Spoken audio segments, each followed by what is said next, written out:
Good morning, Philadelphia. This is Kevin O'Brien and Wayne Middleton with the SMB Acceleration Show on this cold, rainy Monday morning. Just remember, if you miss anything this morning, you can catch the podcast wherever podcasts are found. If you're already tuning in, remember you can catch us live on WWDB 860 until 9 o'clock. Wayne, how's it going this morning? Yeah, not bad, Kevin. Interesting commute in with the snow and sleet and rain and just general ice death that's happening on the streets. But other than that, it was pretty good. Enjoyed my journey in, nice and comfy. Absolutely, that's good to hear. How was it? Not too bad out on 76 this morning? 76 had a few minutes back up, but nothing like normal. It was actually pretty easy going. Excellent. Now they say tonight might be a whole different ball game. Yeah, up my way, we're talking about 6 to 8 inches. For those of you who don't know, I'm up in the Allentown area. We tend to get more snow than you guys down in Philly, so I don't know why I moved up there.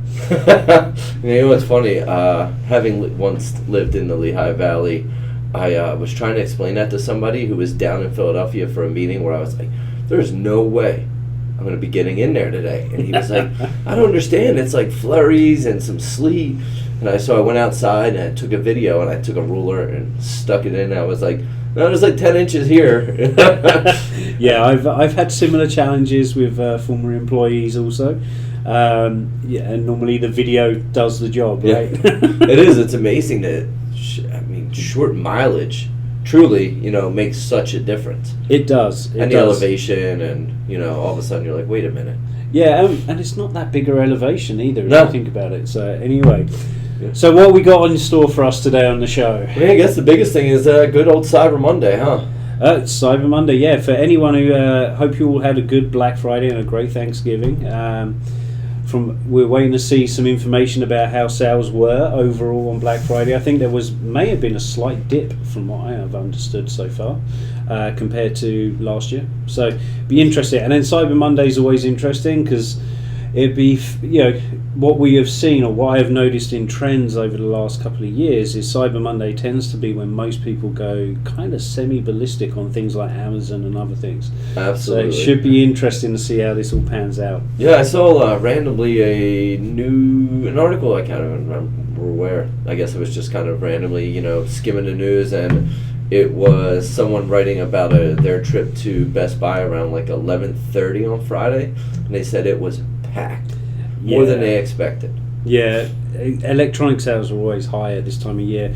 I myself was looking for some new technology. We're thinking about getting a much larger TV screen, so we were part of that throng. Nice. Did you end up getting one? No, not this year. Not during the sale. I don't know why, but we'll get one soon. What I was going to say is, in our journeys out, what I did notice is traffic on traffic on Black Friday, at least traffic in store at places like Target, was significantly down. Yet, the day after, the Saturday, it was heaving. Really? Yeah, really weird. So again, it all goes down to what you're trying to buy. If people are looking for new computers, new phones, general technology purchases, it seems like that was high.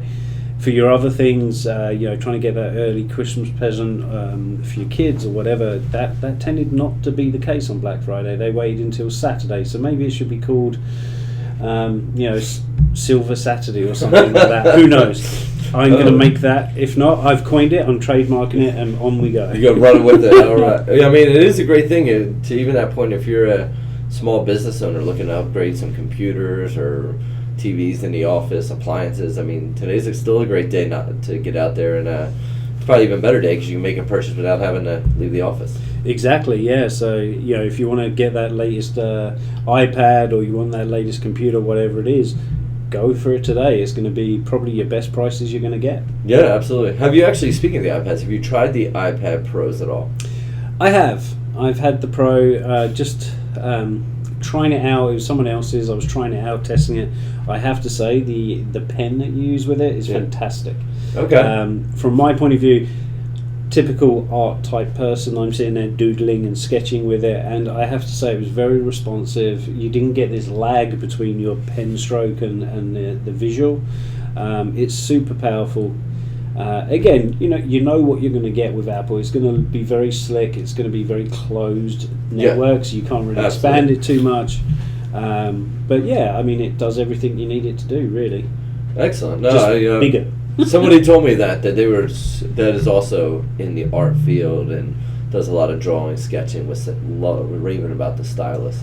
Yeah, I mean, for me, from a design point of view, why buy a tablet now when I can use something like a iPad Pro, and that becomes my visual screen. So if I'm doing something in Illustrator, I can actually use it to transpose into Illustrator that sketch. So from that point of view, it's much better, and it's super responsive. So I've used tablets over the years, such as Wacom tablets, and what you'll find is it gets a little frustrating to use. It seems like it'd be a great idea, but I don't know, when you're drawing, the idea of sitting and drawing and then not looking at what you're drawing but looking at the screen is very weird.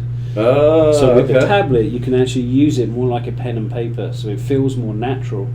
And so it's good fun, and my kids enjoyed doodling on it. So nice. We got a few unicorns and magic fairies flying around on it, so it's good fun. Excellent. No, I mean, this is a great point. If you're a business owner, you need to take advantage. Yeah, absolutely. So I guess that gets me into, really, before we get into the news, the question that I kind of came up with driving here this morning was, somebody had asked me, over the weekend, what's one thing you would recommend basically any small business can do to really improve their marketing, looking at the new year? Yeah, that's a great question, and actually one that I was thinking about and how I would answer on my way in. And to be honest, I don't think this will come too much of a shock for anyone. Whether it's marketing, running your business, everything else, the thing to keep in mind is the customer is everything. So create the best experience you can. With that said, is okay, your one-to-one interaction should be perfect. There should be a great relationship starting to build. With your website, make sure the user experience of that website is simple and intuitive, and people understand what they need to find and how to find it. Any interaction you have with that customer, think about what that means for your brand, and make sure it's an experience. So I always come back to something that was said to me a few years ago at a place in Montgomeryville, actually. And he said a customer's experience starts at the door. The moment they walk through that door, the experience needs to be the same all the way through until they leave. And it was a great thing that stuck in my mind for a very long time. So that person, if you're in an office space and people come and visit you, or if you're in a store, make sure that you're creating that great customer experience where people feel warm and invited, and you're pleased to see them and bring them in. No, absolutely. That is probably the best advice any small business owner can get. So it's really about the customer journey. Yeah, it's not about you. It's all about the customer. And then okay, that was mine, and that took a little while to figure out because I was back and forth, as you can imagine. Yeah. What's your advice? That's a really good question. I didn't have a single thing that was jumping out, and then I randomly saw this article kind of this morning, thinking about kind of the Gary V. I saw something he had on LinkedIn from a day or two ago, kind of just scrolling through, and it was that thing of being really good at the content marketing side. Yeah. And then I randomly came across this article that was talking about someone who covers the NFL, but how powerful a job they are at doing content marketing. And really, I think it was very timely for today's discussion because, later today we're going to kind of jump back into video marketing. Mm-hmm. But the guy, Brian Baldinger, is an ex-NFL player. He's turned sportscaster. He actually was on, a local radio station here and does a lot with that. But he's recently, in I think the last 2 seasons, started these things with his hashtag Baldy Breakdowns. And it's a breakdown of individual players or plays within a game and all the games of the weekend that kind of, changed the game, or somebody that played outstanding. And a lot of times it's, non-traditional, the more blocking, tackling type things. Yeah. But he does it all around this hashtag. He does it at NFL Films, which is probably, the premier provider of quality video content, especially around American football. And there's this article somebody was writing in Small Biz Trends about how really small businesses can take so much from what he's doing, even if they don't have NFL films behind them. Absolutely, yeah. It doesn't take too long to set up your own channel, organise your videos, and start building some social content that way. I actually read a very interesting article, and I'm not going to go into too much detail about it, but it basically said, and I think this is some really good advice, honestly, for any small business, is you as a whole, small businesses create very engaging content, and the reason being is they work hard. They know their audience, and they work hard at trying to make sure that it's what's the word I'm looking for? Interactive in some way. Yeah. So whether that's video content, whether that's written content, whether it's photography, there's always that possibility of engagement. And on the whole, small businesses do a good job at doing that type of content. The challenge I think they face oftentimes is how to take it further. So you create this great engagement model for one or two pieces of content, but then it comes to the point where we're going to harp on this a lot, is you get too busy with your day-to-day, so therefore what suffers? And because it's not necessarily your wheelhouse, the content starts to suffer.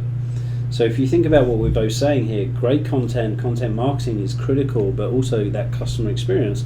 If you push out a couple of pieces of content that are fantastic and get a high engagement rate, and then all of a sudden, because you get busy, it drops, you're not creating that great customer experience. So absolutely, again, like, creating great content is one thing, keeping it going is a very different thing, and that's where I find a lot of small businesses struggle. No, absolutely. I think a lot of them run into this. It was interesting. It was in that article about Brian Baldinger that people often undervalue their own expertise. Absolutely. And very often it almost seems like, and I can't tell you how many business owners have said this, but they'll say something along the lines of, "Well, I want to tell people about my business, and I want to give some idea, but I want to make sure they'll still hire me. I don't want to give away like what I do." And that seems pretty counterintuitive, because nobody can really get up to speed in any industry with watching a few videos. You might know how to fix something, but you're never going to fix it to the craftsperson level or anything like that. Exactly. And I think being afraid to share content really is counterintuitive to, because you're in the more technical field, almost the better. Yeah, absolutely. I mean, content is for sharing. It's what's going to draw someone to your website or your business. So on that topic, I mean, if you think about your website, one thing to really look at now through 2020 is let's take a good, hard, honest look at our website with that experience in mind, and ask yourself, is your website doing what you need it to do, given content and the way you want to market yourself, and then ultimately your customer experience? So look at your website.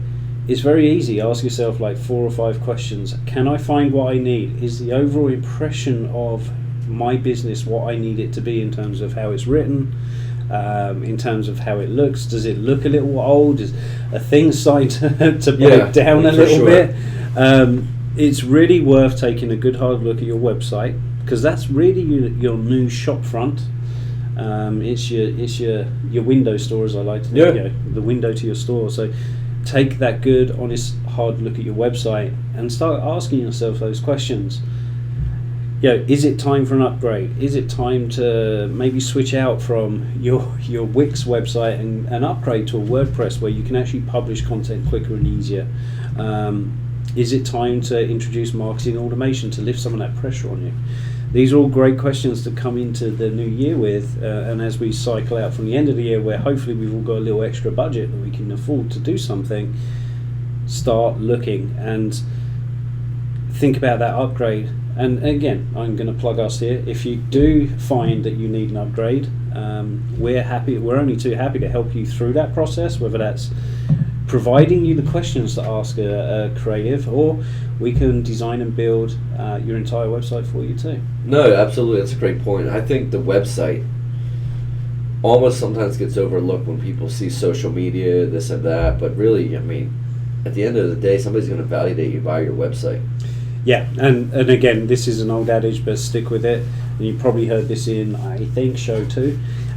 Your website is your final destination. That's where everyone goes. And so if your website, you can do the best content in the world, but if your website's not up to scratch and you're not really creating the best experience online with your website, all that content goes to waste, because they'll come to your website, they'll see something that's clunky or doesn't reflect your brand right, or doesn't work particularly well, or takes over 3 seconds to load, and we all get impatient with that stuff.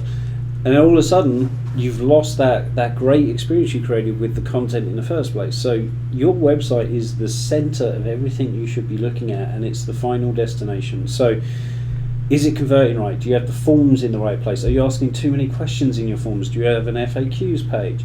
Is your blog content really well written with no typos? Does the images used in those blog pages relate to the topics you're talking about?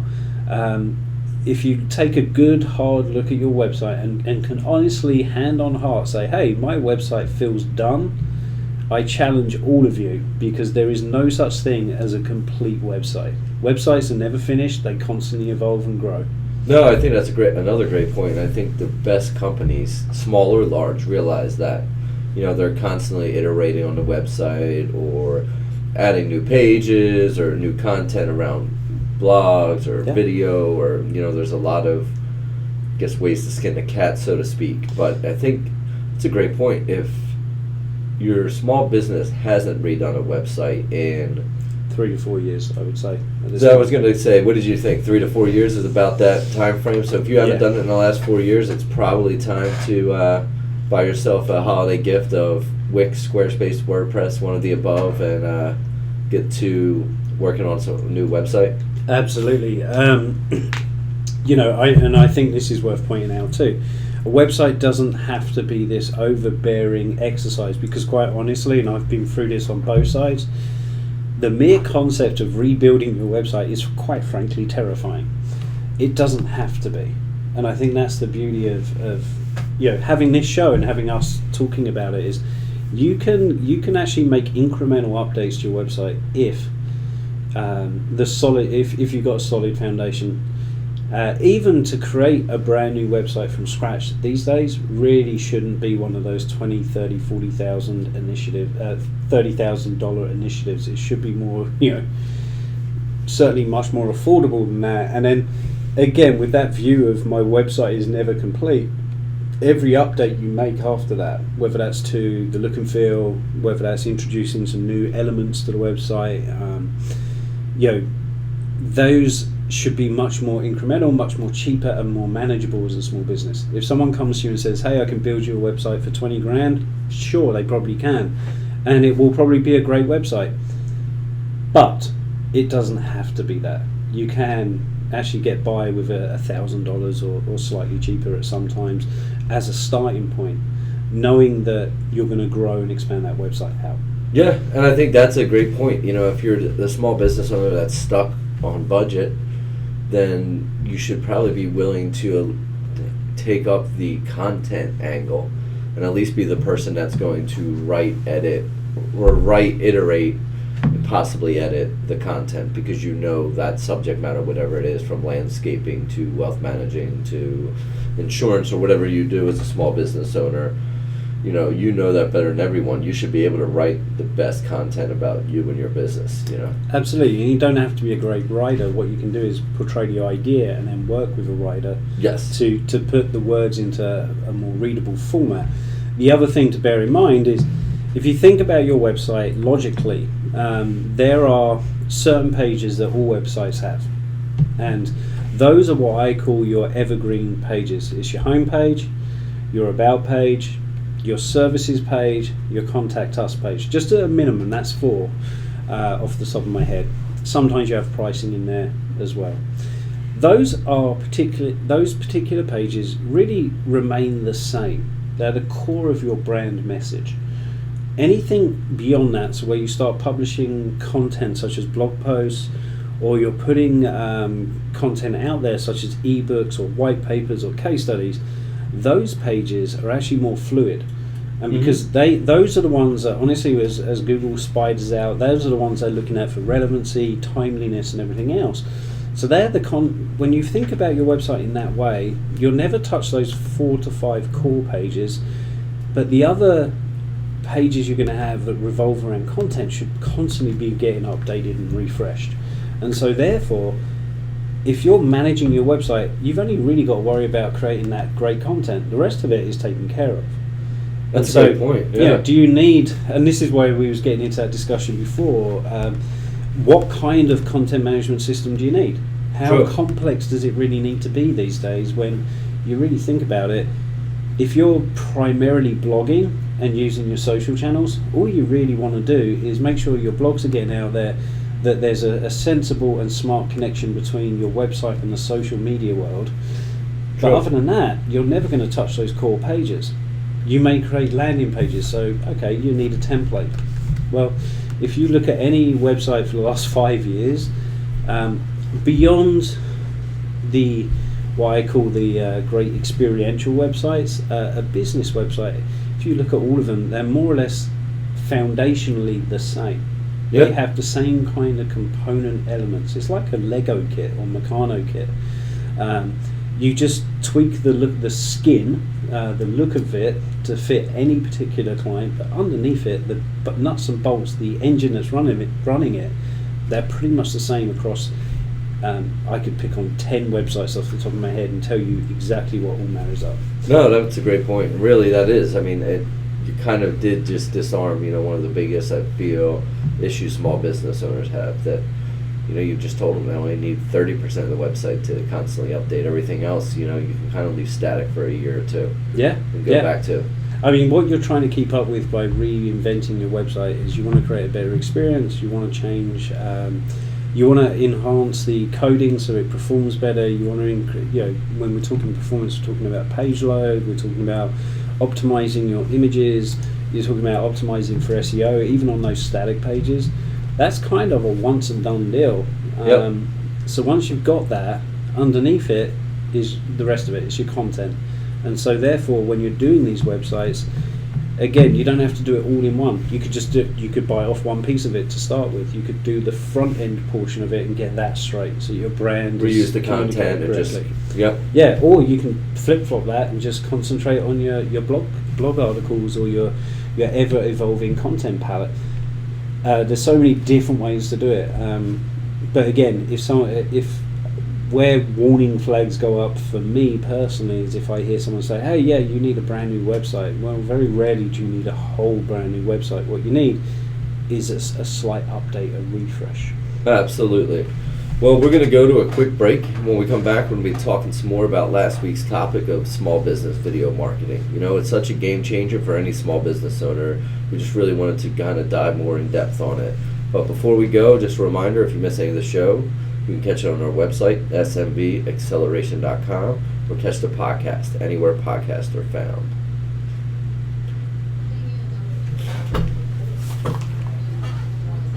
It's snowing.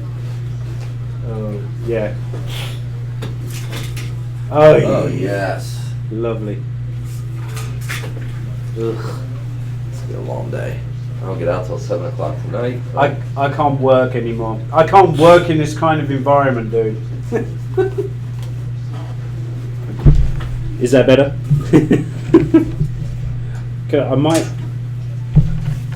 That might be better. Now we got it. I can project. But man, I can't get over that snow.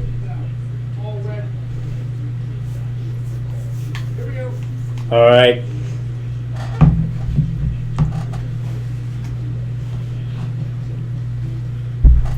And we're back. It's Kevin O'Brien and Wayne Middleton. This is the SMB Acceleration Show. Just remember, you can start accelerating your business for less than a cup of coffee a day. What's that mean, Wayne? Well, basically, we'd be remiss to sort of say and not point you to our website. But basically, if you want to if you're looking to generate customers, generate leads and get new customers and maintain them, for literally the price of a coffee, we can guarantee you a minimum of one customer a month if you join our $99 program for the first month. Absolutely, and I think everybody should take advantage of it, especially on this beautiful snowy morning. Yeah, we've just looked outside the window and everyone's like, oh. But hey, it's a Monday. Let's get on with our video story, because we touched on this last week, and we felt that we was rushing through a few things. And video is such a great content, a great message deliverer. I think it was definitely worth touching on this and talking about it in more detail. So where do you want to begin? Because there's so many things we can do. I think one of the most logical ones is, okay, I want video and I want it on my website. How or what do you recommend and why? No, that's a great point. I think the biggest thing I would say is I lean towards YouTube. And that's simply, as we mentioned last week, for the reason that it is the second largest search engine in the world. Yeah, I mean, if you think about it, I still can't believe this is happening.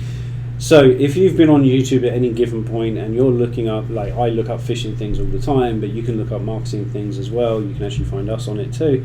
If you look on YouTube, a lot of those YouTubers are now turning into micro-influencers, and that's the power of YouTube. Now, does that mean every video piece you're going to do turns you into an influencer? Not necessarily. But what it does enable you to do is leverage the search engine capabilities of Google within YouTube and optimize your videos to help drive more content or more people back to your website. So YouTube is almost a no-brainer for that point of view. One thing that actually came up during a discussion with a client of mine was, okay, I've got these videos, but they are copyrighted. They're copyrighted to him, but he's not allowed to have them in a public environment. So in that case, and this is a question for you, because I know how I answered it, I'd just be interested to see what you think, Kevin, is would YouTube be a possibility for him, knowing that it can't be in the public domain other than on his website? No, it probably could. I think you can restrict YouTube videos. I would probably lean towards something like Vimeo myself. I just know a little bit more about making it password protected and all, so I think that is a good Vimeo use case. Yeah, I agree. I think, yes, I'm 99.9% sure you can do it through YouTube, but again, that's where I would point him more towards a Vimeo. The one thing I would never say, and I think this is true of everyone, especially from a small business point of view, avoid self-hosting videos. Great point. You're going to get into such an overly complex back-end system. It's not worth doing. There's plenty of companies out there that can provide you or literally kind of stream in video from their services. Akamai is one of them, just off the top of my head. But they come at quite a premium in order to run those. And for most small businesses, it's not practical. You can have content delivery networks, or CDNs as they are called, which will help speed up and optimize your website overall. But again, even with those, they're not going to serve up video as quickly as a Vimeo or a YouTube, and you're going to lose out on that valuable SEO coming out of YouTube. That is the only thing I would say about Vimeo. The video quality is good, the speed of their servers is great, the compression they use on their videos is up there with YouTube as well, but unfortunately you don't benefit from that great SEO. No, absolutely. I completely agree, and I think that's, if they're not password protected, I think then your biggest thing is taking the value of YouTube and putting it to work. Agreed. There's no greater value you get than search traffic from something like YouTube. I think you need to kind of approach it a little bit differently than maybe your blog content, but that could be a whole other discussion on YouTube optimization. I mean, we can touch on it briefly, but really that fact of gathering that traffic can be invaluable, because you can catch people in all stages of the funnel. Absolutely, and I think there's another advantage to YouTube, which is and you actually bring it up you kind of raise it in our notes here on the show, which is you can actually treat YouTube almost like an advertising channel. So therefore, you want to dedicate a budget to it. So I know that was your comment. So let's talk about that. What sort of budget is a small business going to be looking at to create videos or promote videos? Absolutely. You know, I worked with someone previously who actually has a very successful YouTube channel and video blog. They pair really well with their website, and it's actually a local Philadelphia company, Watchdog Real Estate Project Management. So as their name sounds, they do project management, tenant representation, landlord, stuff like that, and really help, you know, businesses that are looking to move into an office space, save money on the whole build out of the office space and Okay. all. Cool. But they were looking to, you know, kind of get ahead of their competition by incorporating a video blog. And one thing that we explained to them was, it's great, but even though because you're in a technical field, maybe more so than if you were answering like plumbing questions Yeah, or like something, how-to videos, how-to yeah. videos, you know, you can answer questions, but we're probably going to need a little bit of ad spend behind them to just kind of get some acceleration to the videos getting views and stuff like that. Yeah, and what sort of budget would you be recommending? Do you think? We recommended to them $5 a day for somewhere between like 10 days. So it was about $100 a video because we did 5 on Facebook, 5 on YouTube at the start. Okay. Yeah, that seems a pretty good. And then again, you can go from anything from $1 to Exactly. $5, $20, $30, $50 if you wanted to. It's all about what budget you have, which is why it's very prudent to Yes. allocate and plan ahead for an ad budget for your YouTube channel. Yeah, no, absolutely. And I think that same thing is very important when you stop and look at the, you know, too often I think businesses think about creating this X number of content without thinking, you know, maybe less content's a little bit better, and I spent some of the time and money to promote it. Absolutely, and I think it goes probably without saying, but just creating videos for video's sake and to keep up with a constant demand and promising like 4 videos a week is really unrealistic. You know, I'd rather have one video that is really well put together in terms of the story. It can be you shooting with your phone, but the story that you're telling or the tips that you're giving or the information you're providing, that's what I'm buying into.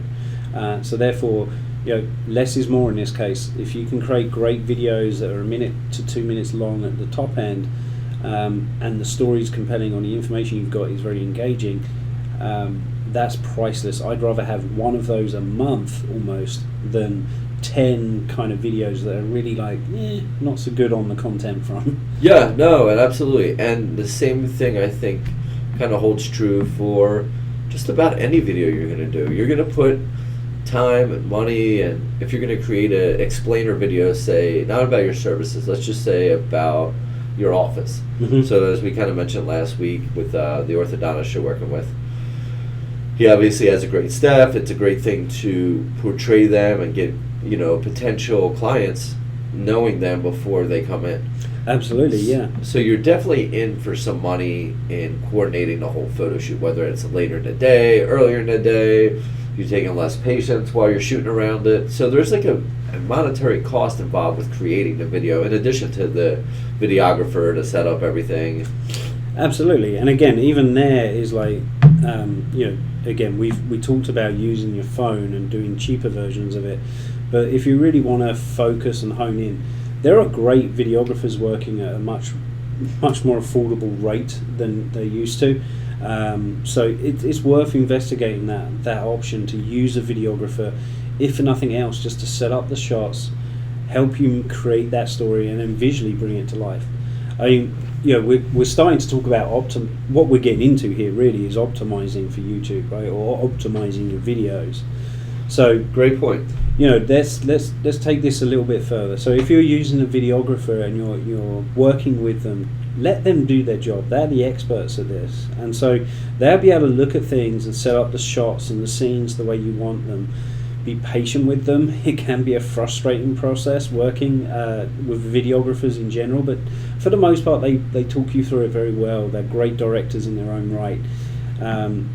If you are doing this on your own though, and you are trying to shoot the videos, there's some great advice that we can give you about how to make sure you're optimizing these videos. So once you get the files themselves, whether that's from a videographer or or off of your SLR camera or your iPhone, there's some things you need to do in order to make sure you're getting the best out of YouTube. Do you want to touch on a couple of No, those? that's very true. You know, and I think it starts with simple things. It's almost like SEO, where if you're willing to do all the very little minute things right all the time, it really helps your website without you even realizing. Like changing the file names to, instead of IMG0000431, you know, you give it a keyword or you kind of make it related to the article. Yeah, absolutely. And it starts with YouTube, I think, in the same manner. You know, name the video file or name the audio file. You know, name the images that go with it. You know, there's some simple things that go a long way to helping kind of get the video out there. Yeah, and even down to that selection of that cover shot, that cover image. You can pick one up from your video, certainly, but this is an opportunity to show your brand again. So therefore, do you want to use that generic shot of you and a customer, or you know, maybe it's your beautiful office space, whatever your piece of video is, whatever your content's about? That's a great point. I feel like a lot of thumbnails sometimes are not nearly as accurate as portraying what they seem to be as. Yeah, exactly. It can be misleading. So you know, you want to make sure your brand is on there and visible, so your logo mark, but also make the shot appropriate to the content. I know that sounds really simple and kind of almost silly in a way. So make the shot appropriate for the thumbnail. Yeah, exactly. So whatever your content is about, make sure your thumbnail image represents that content well. If if it's you talking at the camera about your expertise, give a little indication on there. You can put copy on these things now. So put a little text overlay on it to indicate what it is. Make sure your logo's in position and prominent. Those simple things will help visually for people to understand what they're looking for and identify with your brand, but it also just makes it look that little bit more polished. And I think that's really important.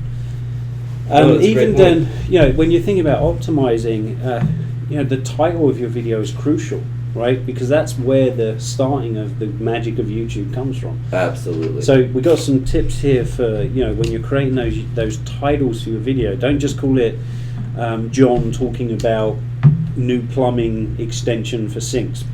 I'm making stuff up, as you can probably tell. You've got a maximum of 100 characters, yes. So you can't be too wordy. Make sure you use them.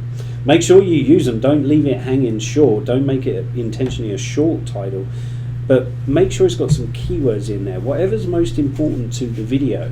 So if you're talking about in the orthodontist example, he could be talking about how a patient, or the patient could be talking about their experience there. So you know, he wants to obviously put the fact it's orthodontist in there. He may want to put his brand name in there, but he also wants to talk about what the customer is saying. You know, had a great visit at Dr. Ghosh, orthodontist, Allentown, PA. That would be a really nice title. Absolutely. You know, and I think that something, even you go into Ghosh client, you know, Ghosh orthodontist client or review, or you know, client testimonial, yeah, anything like that. All of a sudden, you're right. If people looking for testimonials are going to start getting served that you know, video natively via, you know, Google, if it's on YouTube. Yeah, exactly. They're going to get it through Google. They're going to get it through YouTube if they're looking that way.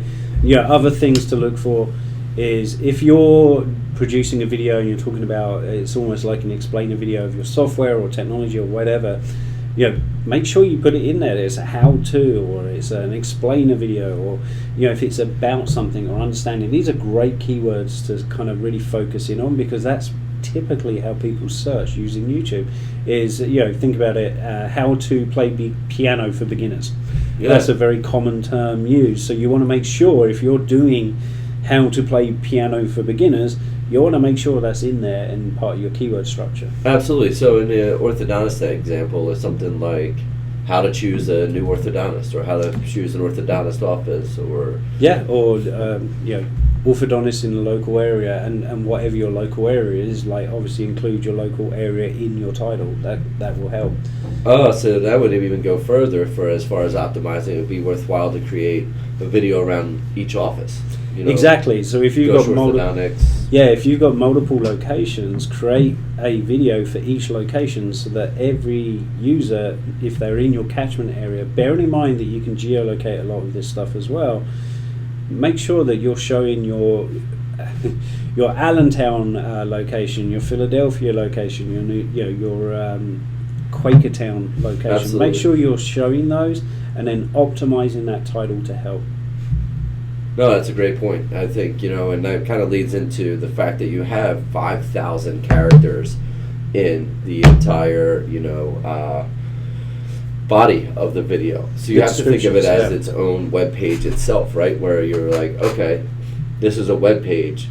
I need to optimize this as well. So having links to your about page and your each location page and all is kind of invaluable. Yeah, and if you've got a mechanism for conversion such as a form or a download and a gated download, something like that, you want to put that in there too, because if your video is about how-to video and you have an ebook that supports that, you want to drive people from that video to the ebook download. That's a great lead capture opportunity as well. Great point. Not only are you driving SEO, but you can actually drive leads or create lead flow into your website just by using simple landing pages and making sure your video content and your printed or your downloadable content are related in some way.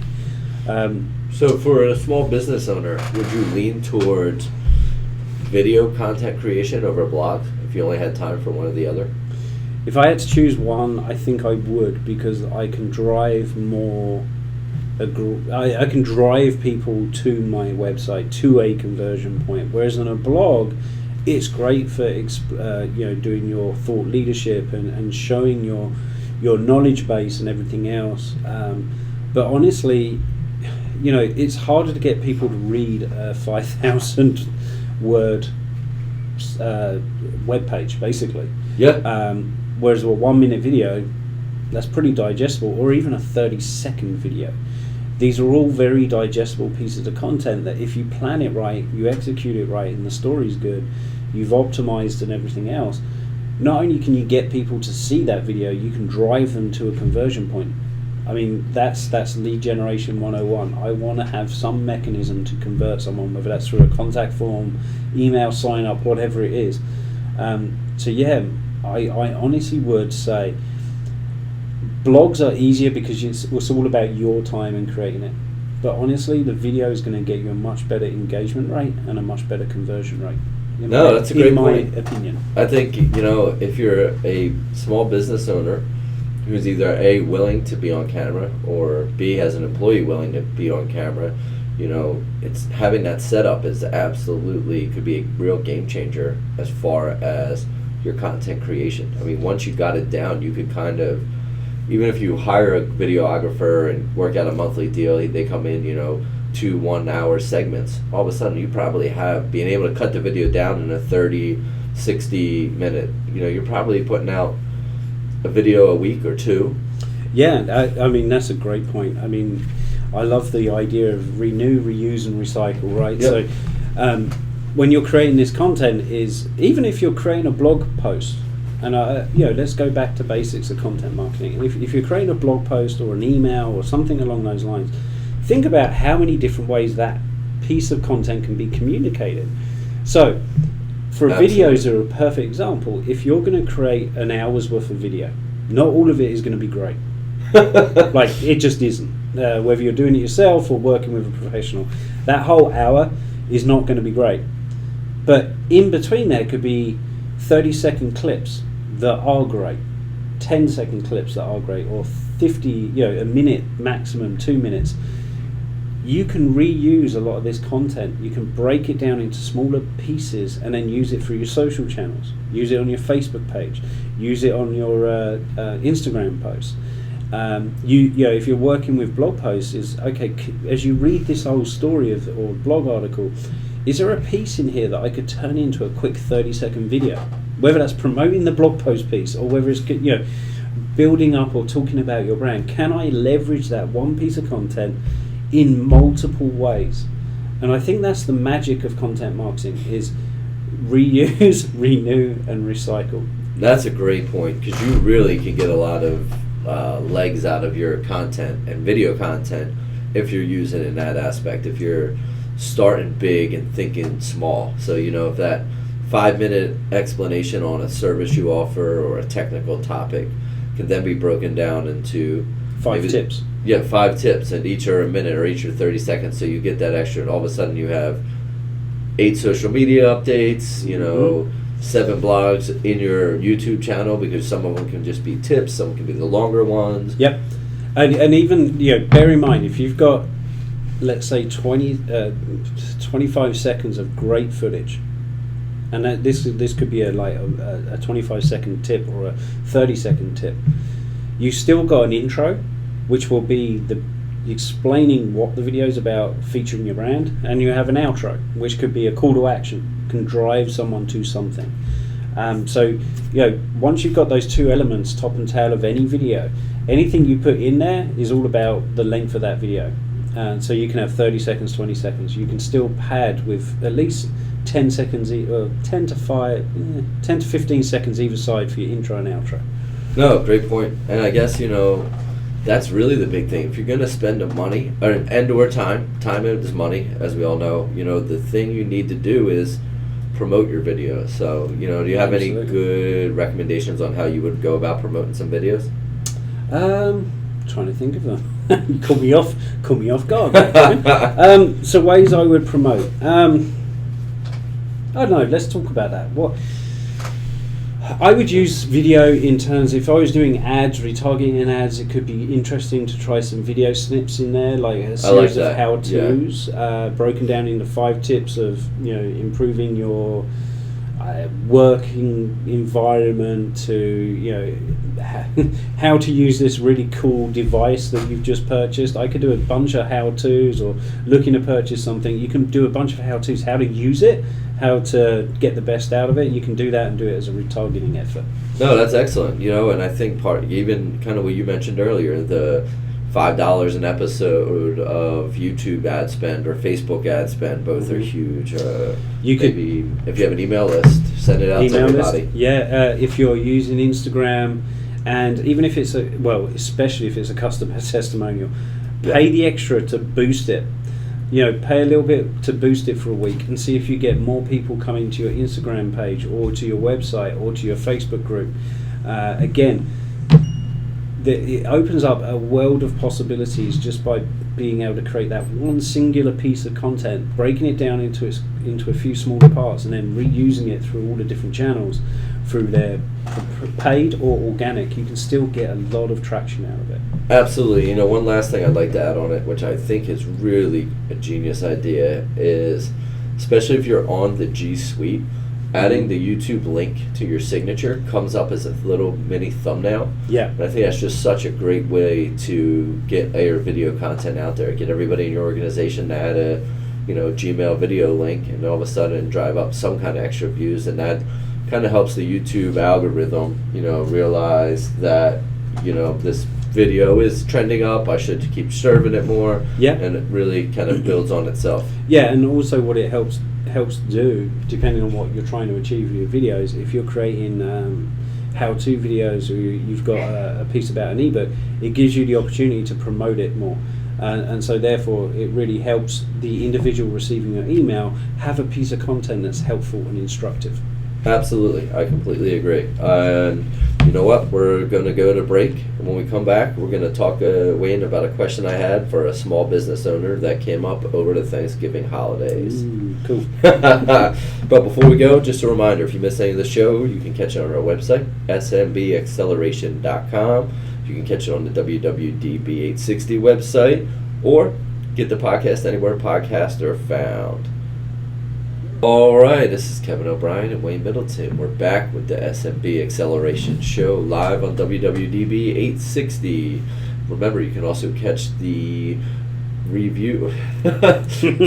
podcast anywhere podcasts are found, or get more in-depth pieces of the show on our website, And as always, we have the listener special running. So if you're out there listening, you're looking to accelerate your small business, stop at the website, check out the $99 listener special, and remember, for less than a cup of coffee a day, you can start accelerating your business. All right, so lay on me. What's this business? What do I need to do here? So I was actually talking to a family member over the holiday. He had mentioned how he had started this new business. It's basically woodworking, but I guess woodworking meets 21st century. Nice. It's like kind of a CAD program that drives a high-speed router that allows you to turn images or just about anything into custom created woodworking. Okay, cool. Well, first thing I'm going to say is the product good?